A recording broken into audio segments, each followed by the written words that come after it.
নমস্কাৰ friends all welcome to অসঞ্জয় YouTube channel. তো বন্ধুসকল আজিৰ ভিডিঅ'টো হৈছে যে আজি বেংকৰ এটা জব ইনফৰমেশ্যন ভিডিঅ' লৈ আহিছোঁ। তো ভিডিঅ'টো সম্পূৰ্ণ ভালদৰে চাই ল'ব। তো ফ্ৰেণ্ডছ অল আজিৰ ভিডিঅ'টো চেণ্ট্ৰেল বেংক অফ ইণ্ডিয়াৰ ফালৰ পৰা 4,500টামান পোষ্ট অৰ্থাৎ ভেকেঞ্চি মুকলি কৰি দিছে। এইটো কেনেদৰে এপ্লাই কৰিব পাৰিব, তো সকলোখিনি ইনফৰমেশ্যন এই ভিডিঅ'টোৰ জৰিয়তে গম পাই যাব। তো ভিডিঅ'টো সম্পূৰ্ণ ভালদৰে চাই ল'ব। তো ইয়াতে টোটাল 4,500টামান পোষ্ট আছে। এই পোষ্ট নেমটো আছে এপ্ৰেটাইন্স আৰু ইয়াতে 4,500টা ভেকেঞ্চি আছে। অল ইণ্ডিয়া ভেকেঞ্চি হয় এইটো। আৰু ইয়াতে আমাৰ অসমৰ আছে 118টামান ভেকেঞ্চি।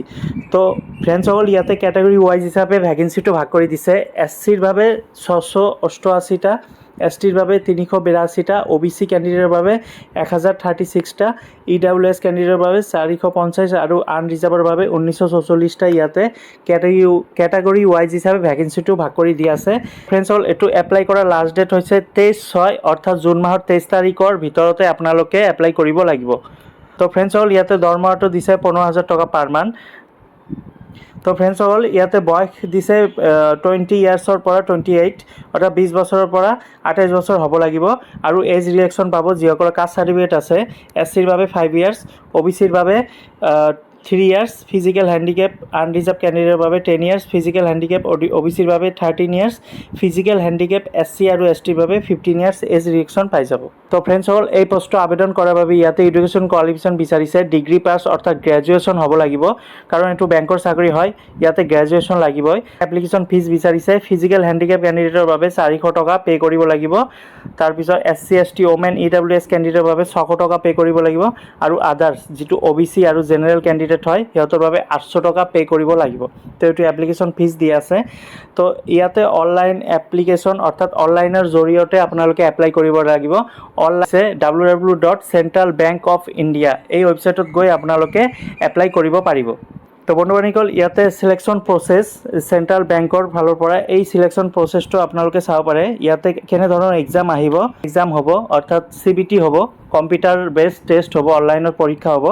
তো ইয়াতে কি মানে চিলেবাছ দিছে ইয়াতে চাওক, মই জুম কৰি দেখাই দিছোঁ। ইয়াতে কোৱান্টিটেটিভ এপিটিউড 15টা কুৱেশ্যন 15 মাৰ্ক থাকিব। তাৰপিছত লজিকেল ৰিজনিং 15টা কুৱেশ্যন আহিব, মাৰ্ক 15 থাকিব।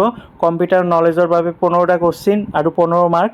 তাৰপিছত ইংলিছ লেংগুৱেজৰ 15টা কুৱেশ্যন 15 মাৰ্ক। তাৰপিছত বেছিক ৰিটেইল প্ৰডাক্টছৰ বাবে 10টা কুৱেশ্যন 10 মাৰ্ক। বেছিক্সৰ বাবে 10টা কুৱেশ্যন 10 মাৰ্ক আৰু বেছিক ইনভেষ্টমেণ্ট প্ৰডাক্টছৰ বাবে 10টা কুৱেশ্যন 10 মাৰ্ক আৰু বেছিক ইঞ্চুৰেঞ্চ প্ৰডাক্টৰ বাবে 10টা কুৱেশ্যন থাকিব আৰু 10 মাৰ্ক। টোটাল 100 মাৰ্কৰ এক্সাম হ'ব আৰু 100টা কুৱেশ্যন থাকিব। তো ফ্ৰেণ্ডছসকল সময় থাকিব 1 ঘণ্টা। 1 ঘণ্টাৰ ভিতৰত আপোনালোকৰ 100টা কুৱেশ্যনৰ উত্তৰ দিব লাগিব। তো ফ্ৰেণ্ডছসকল ইয়াতে there will be no' negative mark wrong answer দিয়া আছে। তো ইয়াতে কোনো ধৰণৰ নেগেটিভ মাৰ্ক দিয়া নাই। তো এইটো এটা ভাল খবৰ যে ইয়াতে কোনো ধৰণৰ নেগেটিভ মাৰ্ক দিয়া নাই। তো ফ্ৰেণ্ডছসকল এইটো আছিল চেণ্ট্ৰেল বেংকৰ, যিটো আপোনালোকে অনলাইনত www.centralbank.gov.in এই ৱেবছাইটত গৈ আপোনালোকে এপ্লাই কৰিব পাৰিব। তো বন্ধুসকল যিসকলে গ্ৰেজুৱেশ্যন পাছ কৰিছে লগতে এই চাকৰিটো এপ্লাই কৰিব বুলি ভাবিছে তো এপ্লাই কৰিব পাৰে। লাষ্ট ডেট হৈছে 23/6 অৰ্থাৎ জুন মাহৰ 23 তাৰিখৰ ভিতৰত এপ্লাই কৰিব লাগিব। তো আশা কৰোঁ ভিডিঅ'টো ভাল লাগিছে। যদি ভাল লাগে লাইক কৰি দিব আৰু নিজৰ বন্ধু বান্ধৱীসকলক শ্বেয়াৰ কৰি দিব। ধন্যবাদ।